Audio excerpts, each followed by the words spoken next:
Welcome back to the channel. I'm Carl, the founder of D3 Direct, and today we're going through one of our one-on-one clients' real recruiting process, specifically their financial aid process at the school that they've committed to. Now, this is normally later in the cycle than we would advise recruits to begin appealing their aid offers. But this individual recruit came to us a little later in the cycle after they had already committed. And so we're doing the best we can here for them. This is going to be part one of the video where we break down their aid offers, what they got at their school, which is Methodist here in North Carolina. So we're going to go through step by step, see maybe some changes they could have made that would have given them a little bit more aid to show you guys how that's done. And then in part two, because as we're recording this, they have not submitted their appeal yet. In part two, we will come back and show you what they got based on the letter that we sent. This is a template that we use with other athletes that has worked in the past to get thousands more in financial aid or merit money from D3s for our one-on-one clients. We just added a brand new playbook module with that template letter. If you're interested in checking that out, that is the D3 Recruiting Playbook. So that is all in there. And again, in part two, we will come back, follow up on the story, and show you where that recruit is at the moment. So to begin here, let's break down Methodist University Financial Aid. So we're on their homepage here. And as you go through, you see different headers here: aid types, undergraduate tuition fees, terms and concepts. This has been, as we've worked around the page, a great site, very helpful, very clear. So well done, Methodist. As with anything, and this was the case with our athlete that we were working with, FAFSA and state and federal financial aid is going to be critical for affordability if you're worried about paying. The student we work with got Pell money. They got money from their own state. And so that was really helpful as a starting point. They also came in with a 3.6 unweighted GPA and a 3.968, I believe, weighted GPA.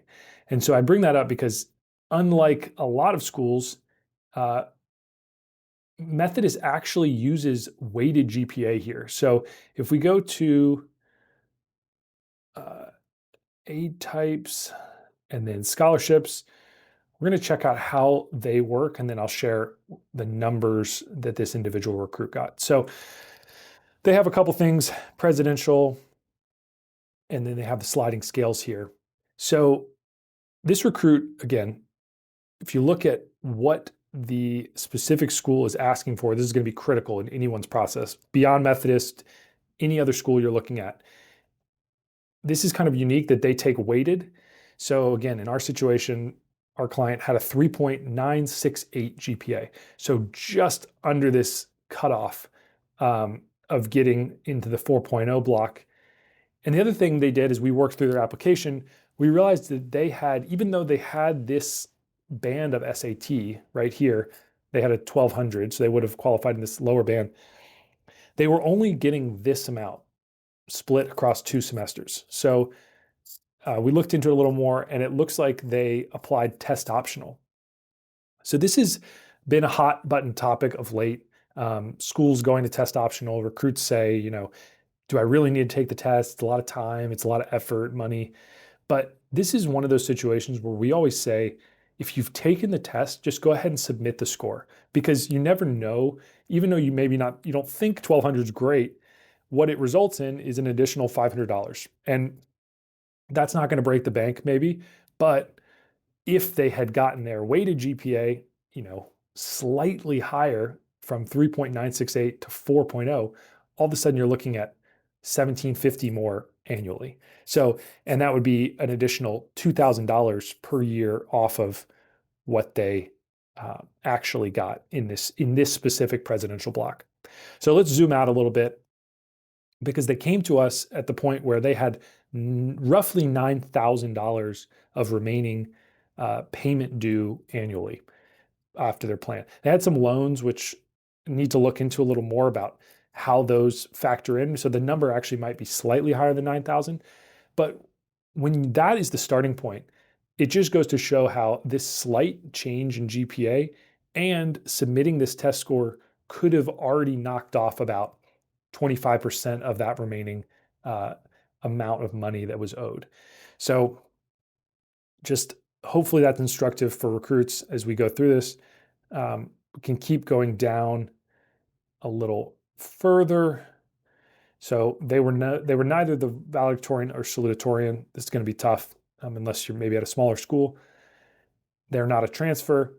They did get this one, Green and Gold Scholarship. So that was helpful. It knocks off some of the tuition, and of course, has this requirement here, which is another reason you need to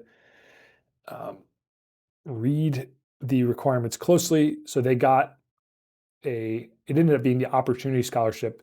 And since they're going to live in university housing, they also get this $5,500 a year Green and Gold Scholarship. So lowers the cost overall. But it did kind of leave us at this point where, again, they still have this gap. So we were advising them on how to go back and negotiate aid. That is something we'll follow up on in part 2 of this video. But we will show you 2 suggestions that we sent them that might help get this a little bit lower. And these are things that you can copy in your own process and at other schools. So not distinct to Methodist here, but we will use Methodist as the example because that is where they have committed. So the first is student employment. So this is something that anyone can do.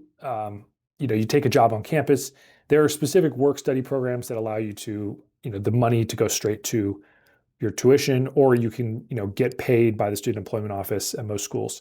And so, they have different levels here. The first thing we suggested they do is just go ahead and, okay, here are their requirements. Everything's going to be posted in Handshake. Go ahead and create a Handshake account. Let the admissions officer know that you've done that. This goes back to something we talk about in the recruiting process generally with athletics. Just try to remove friction. Anytime you're dealing with a coach or the admissions or financial aid infrastructure at a college, take the extra step. Be proactive and go ahead and download the thing that they use to post jobs, or look at these menu of options and kind of say, hey, okay, I probably can't be a writing consultant because I haven't taken these classes, so don't bring that one up. But here are some other ones, like this is an athletics advisor, peer assistant, social media coordinator, if that's something you have some skills in. So take that extra step to kind of do the research on your own. It shows people you're really committed, and it helps to accelerate the conversations. They don't need to come back and say, hey, start out by creating a Handshake account. So this individual did that already. It's going to help down the road. But this is one of those things where maybe you make a couple $1,000s a year working a student job. Again, if your starting point is 9K remaining, that gets you down. That knocks off 25%. It's a great start to the process, just in case the aid appeal that you're in the process of filing doesn't bring back anything. Let's keep going down. National Tuition Exchange is a great program. In this situation, didn't qualify because the individual's parents were not faculty, college faculty. But if your parents are, that is definitely something to be aware of. Really good option there. Even more specific, if your parents are in North Carolina independent colleges and universities, they have that as well. They also have an outside scholarship resource list, which was okay. But the one that we wanted to talk about, and this is a non-university award, was, oops, or maybe not. Let's see. So,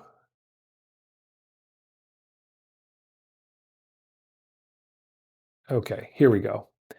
Because Methodist is a religious institution, this is something you should be aware of.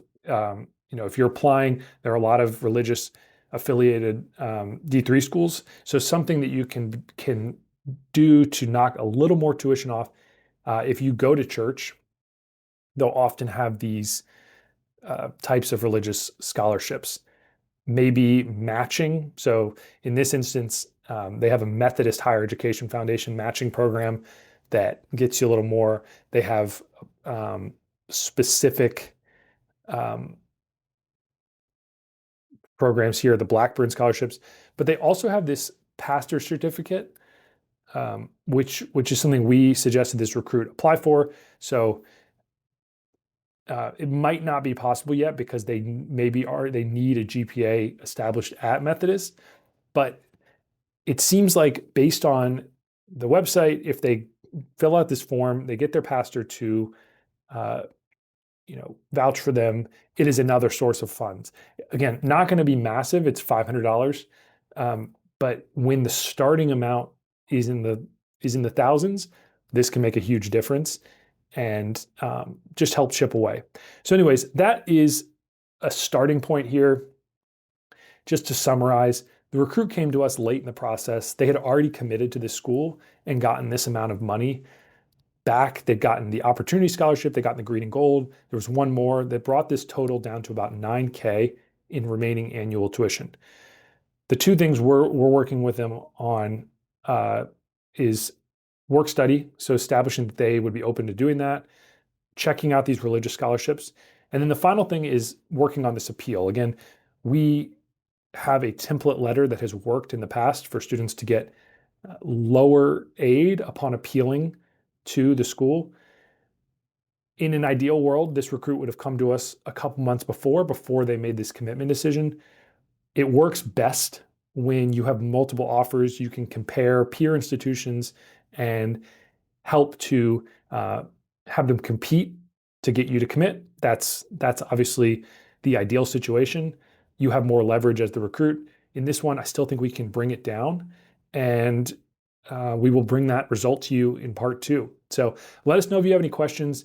Again, check out the D3 Recruiting Playbook that we've built if you want to see that template letter, and feel free to shout out in the comments what you want to see in the next episode in terms of topics or more details, and we can try to deliver. Thanks for watching.